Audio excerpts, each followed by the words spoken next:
আসসালামু আলাইকুম। মিডল ইস্টের সৌদি আরবের মধ্যে 100% প্রবাসীর মধ্যে প্রায় 90% বাঙালি আর 10% হলো অন্যান্য দেশের মানুষগুলা। আর এই আমাদের দেশের বাঙালিরা এই দেশে এসে তেমন একটা সুবিধাজনক অবস্থানে যেতে পারছে না, কারণ হচ্ছে যে তাদের বেশি লেজিনেস এবং আনস্কিল।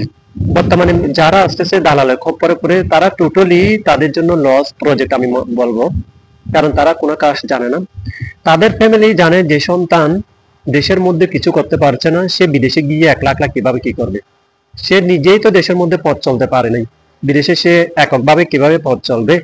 তো এতগুলা টাকা লস না করে ওই টাকাগুলা দেশের মধ্যেই ইনভেস্ট করুন, কিছু একটা করতে পারবেন। আপনি এই দেশে এসে রোদের মধ্যে, তপ্ত গরমের মধ্যে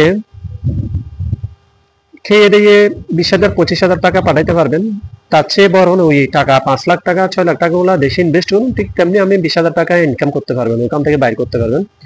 আমাদের দেশের সরকারের সবচেয়ে বড় খারাপ দিক হলো, যদি যারা দেশের মধ্যে বেকার যুবক আছে তাদের জন্য যদি কর্মসংস্থানে করতো, কৃষি কর্মসংস্থান, কৃষি বলতে শুধু চাষবাস করা, খেতি কামারি করে এটাকে বোঝায় না। মাছ চাষ, গোয়াল চাষ, গরু চাষ, গরু লালন পালন, ছাগল, কোয়েল, বিভিন্ন ধরনের সবগুলাকে মিলে কৃষি প্রজাতি বলে। আর এগুলা যখন উৎপাদন হবে, এই উৎপাদিত পণ্যগুলা বিদেশে বিক্রি করার যে ব্যবস্থা যদি করতো, তাহলে আমাদের দেশ আরো স্বনির্ভর হতো, আমাদের দেশের মানুষ বিদেশে আসতে হতো না।